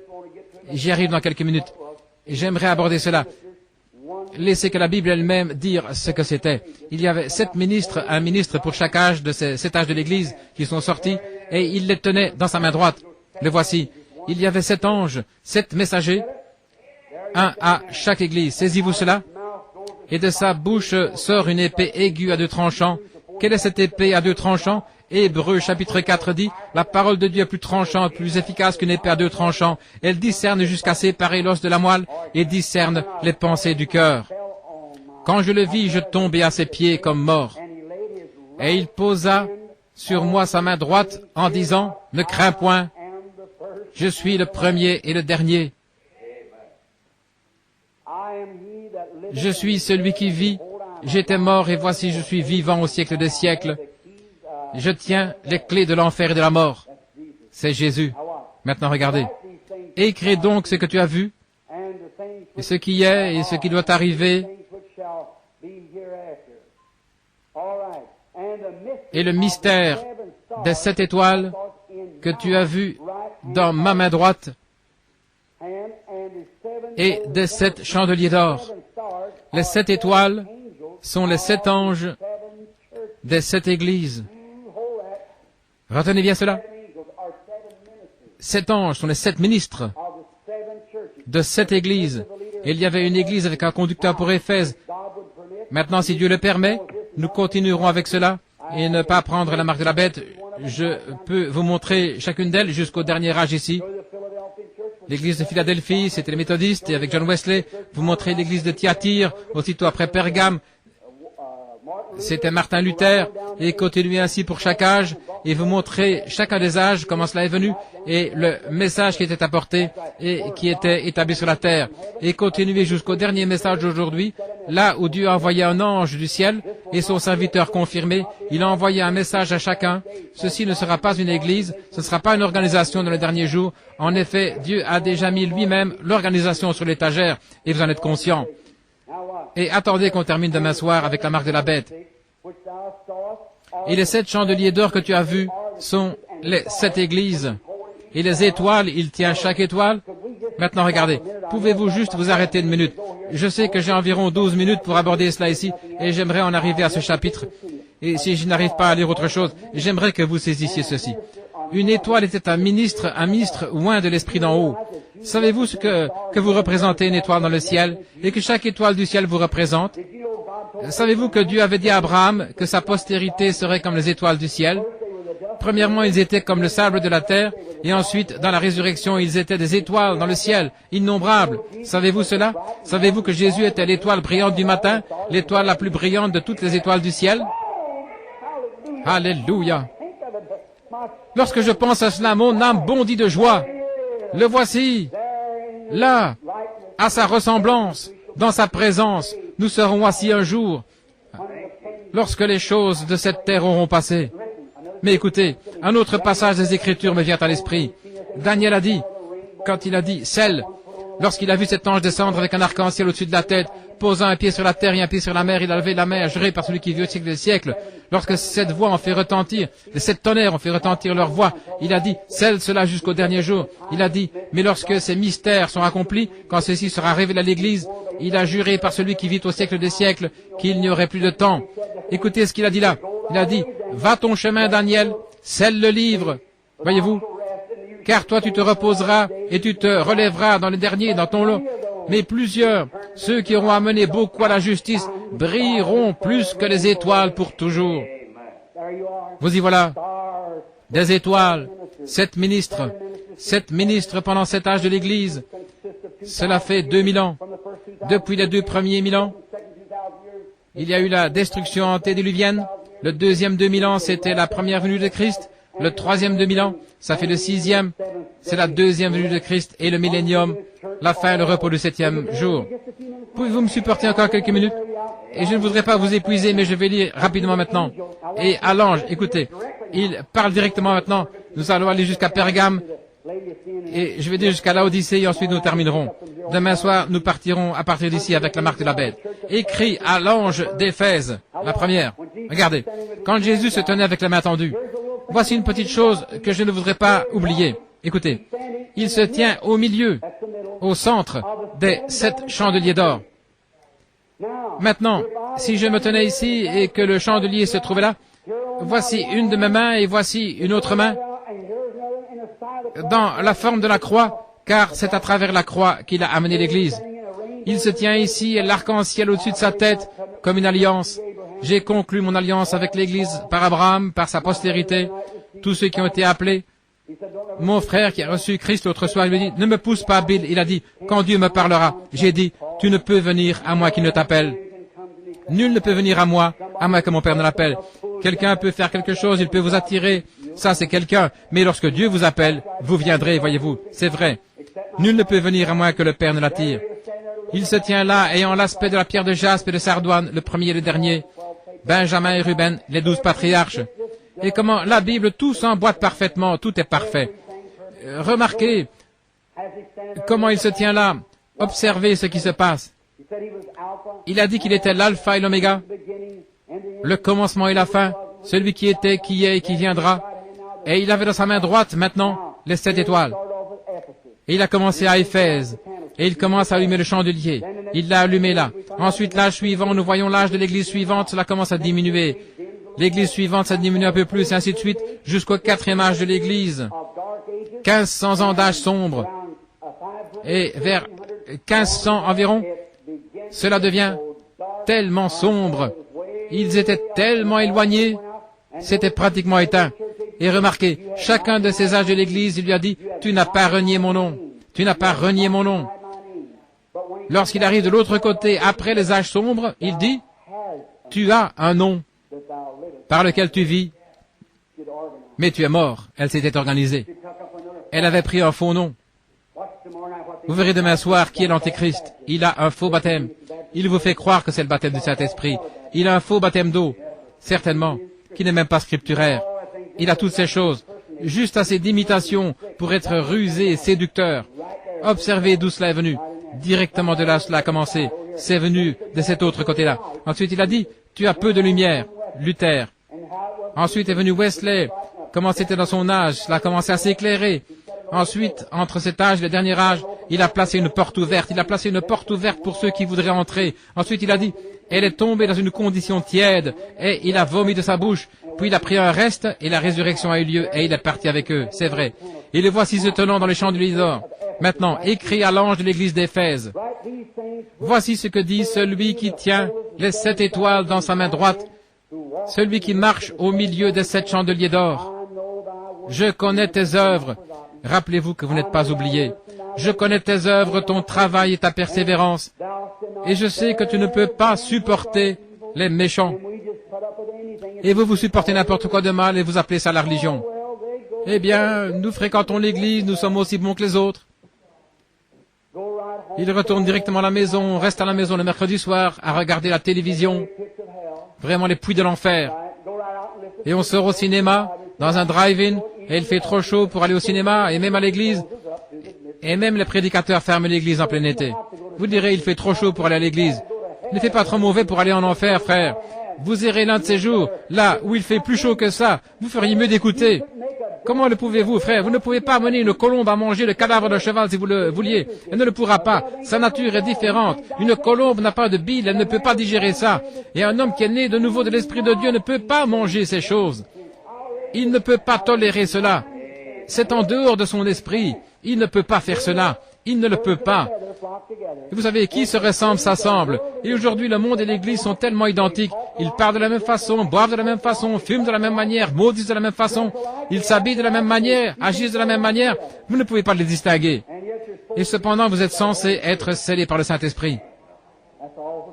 C'est fort, frère, mais je vous assure que cela vous donnera la vie. Il y avait un homme autrefois qui était allé voir un tas de prédicateurs, là où il y avait un séminaire qu'on appelait l'école des prophètes. Et l'un d'eux a dit, ils ont mis un grand pot, là nous allons voir un dîner. Il a dit, et Élisée est venu, un homme qui avait effectivement une double portion.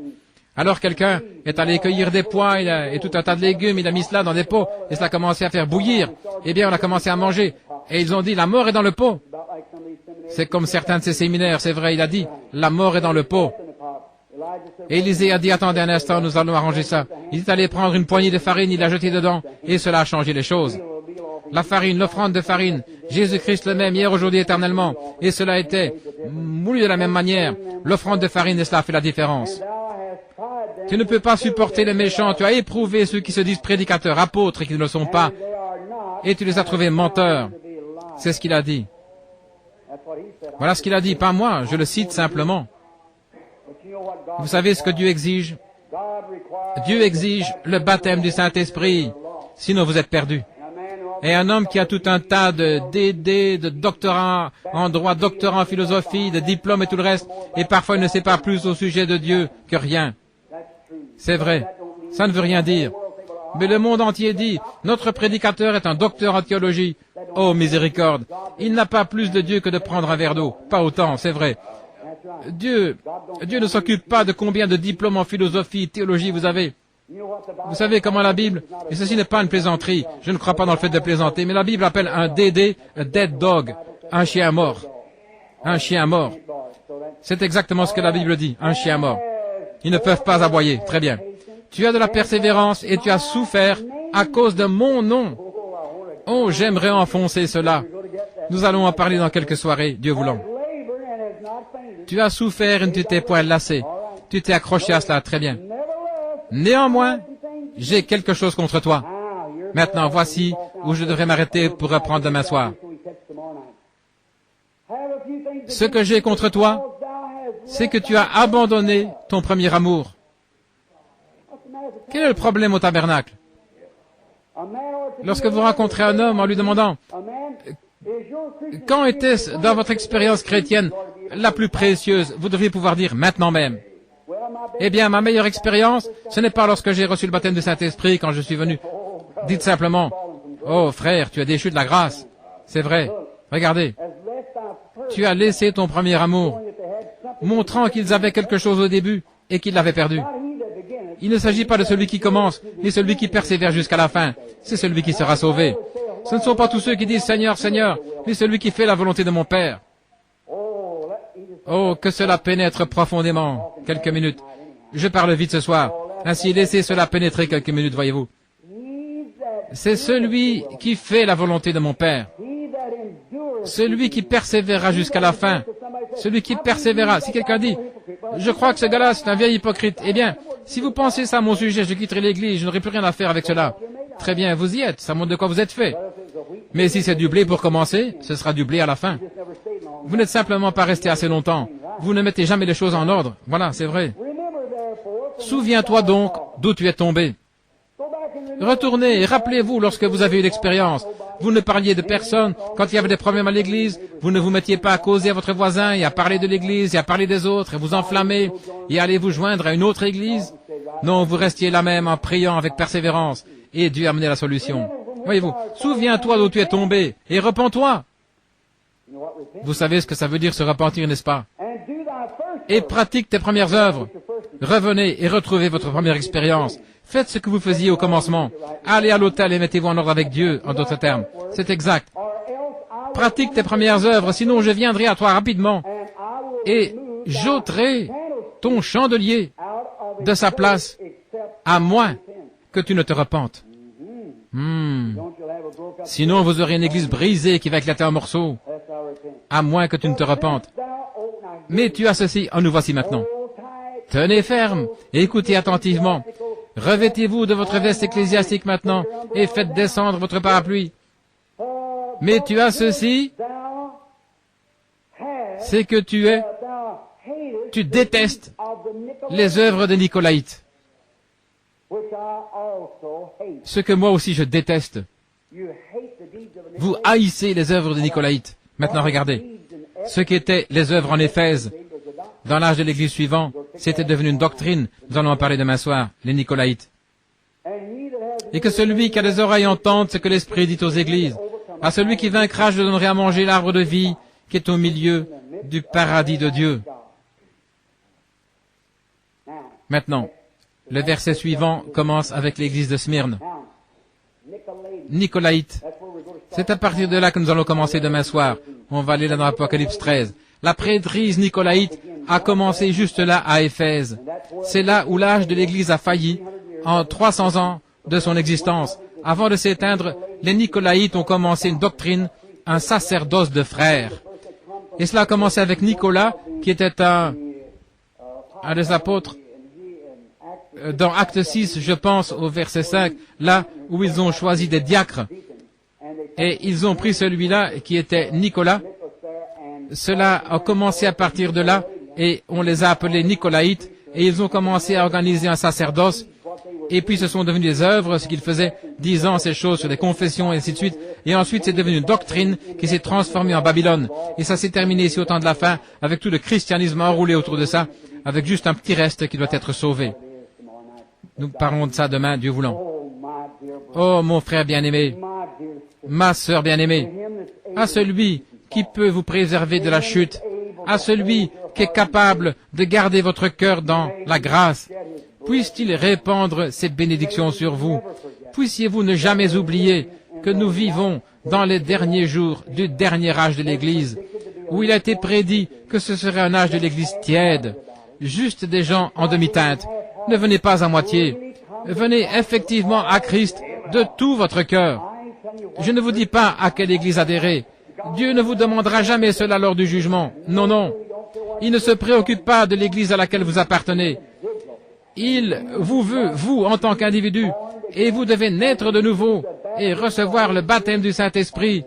Sinon, c'en est fait de vous. Vous ne faites que jouer à l'Église. Vous ne faites qu'imiter jusqu'à ce que vous ayez vraiment l'expérience de la nouvelle naissance. Et maintenant, celui qui se tenait là, les 7 chandeliers d'or, au cours de cet âge de l'Église, le même Saint-Esprit qui a allumé cette Église-là, a allumé celle-ci. Et maintenant, il y a des imitateurs dans cette Église-là, ce sont les Nicolaïtes, et ainsi de suite dans chaque âge de l'Église, des imitateurs, jusqu'à ce qu'on arrive ici à cette grande conglomération d'organisations. Et Dieu va jeter tout ça dehors, et il emmènera un reste de gens dans la gloire. Que le Seigneur vous bénisse. Ceci est un peu rude, les amis, mais c'est bon. Cela vous aidera et vous préservera de la chute. Maintenant, n'allez pas dire, frère Branham a lancé ça contre mon Église. Ce n'était pas adressé à une Église, mais à vous en tant qu'individu. Si vous êtes membre de l'Église baptiste, alors soyez un bon baptiste rempli du Saint-Esprit. Si vous êtes membre de l'Église méthodiste, soyez un bon méthodiste rempli du Saint-Esprit, quoi que ce soit. Et vous ne serez pas endetté, vous apporterez du crédit à n'importe quelle Église ou dans votre voisinage pour la gloire de Dieu. Que le Seigneur vous bénisse maintenant, pendant que nous nous tenons debout, s'il vous plaît.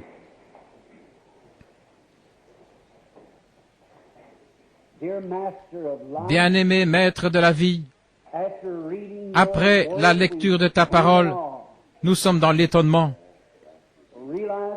en réalisant qu'un jour, cette lecture de ce soir, nous l'entendrons sur des bandes magnétiques, pourrait-on dire, au jour du jugement. Qu'allons-nous faire à ce sujet? Voyant que nous vivons dans ce dernier âge, il y a des ténèbres partout. Quel temps! Nous voyons la venue du Seigneur, des signes apparaître, des tsunamis, les cœurs des hommes qui défaillent de peur, un temps de perplexité, la détresse parmi les nations. Beaucoup disent, oh, j'ai entendu cela pendant des années, mais les Écritures ne nous disent-elles pas qu'on dira, les temps n'ont pas changé depuis que nos pères se sont endormis, sans savoir que nous sommes juste au bord. Il pourrait venir avant, demain matin. Et Père, nous ne savons quel jour, à quelle heure, ce petit fil de la vie sur lequel nous marchons se brisera sous nos pieds. Nos pauvres âmes sont suspendues là dans la balance, sur la parole de Dieu, et notre attitude sur ce que nous avons entendu et lu. Il nous incombe, Seigneur, de nous arrêter et de nous examiner. Et pendant que les hommes et les femmes, garçons et filles se tiennent ici dans cette petite audience ce soir, avec leur bon sens, puissent-ils penser profondément maintenant même. Et s'ils ne sont pas encore nés de nouveau, puissent-ils prendre la décision dans leur cœur maintenant même. Je ne mangerai point ni ne boirai jusqu'à ce que tu me remplisses de cette même manne dont tu les as remplis le jour de la Pentecôte, jusqu'à ce que le monde soit mort et que tout devienne secondaire après toi, mon Seigneur, et l'amour pour tout le reste s'évanouira. Mais ôte tout l'amour du monde de moi, et laisse-moi à partir de maintenant être entièrement à toi. Accorde-le, Seigneur. Sois avec les gens qui retourneront à leur foyer respectif. Souviens-toi des nécessiteux, ô Dieu, les pauvres dans notre pays, les pauvres en l'esprit, ceux qui ont faim. Ô Dieu, suscite des prédicateurs partout. Remplis du Saint-Esprit, envoie-les prêcher, Seigneur, comme des tisons dans le feu. Nous ne savons pas à quelle heure. Faisons que passer une seule fois sur ce chemin. Nous sommes seulement une seule fois des mortels et nous sommes reconnaissants à Dieu pour cela. Mais dans la vie future, nous ne prêcherons plus l'Évangile dans la vie qui est à venir, mais nous nous réjouirons de l'Évangile avec ceux des autres âges qui l'ont accepté, avec le capitaine en chef, notre Seigneur Jésus, qui est entièrement digne, que toute la gloire lui revienne au siècle des siècles. Que Dieu vous bénisse. Tournez-vous et serrez la main les uns les autres pendant que nous chantons « Béni soit le lien qui nous unit ».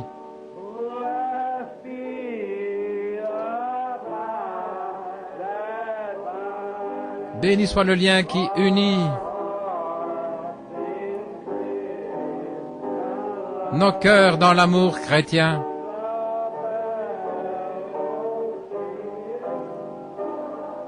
La communion de nos esprits est comme celle d'en haut,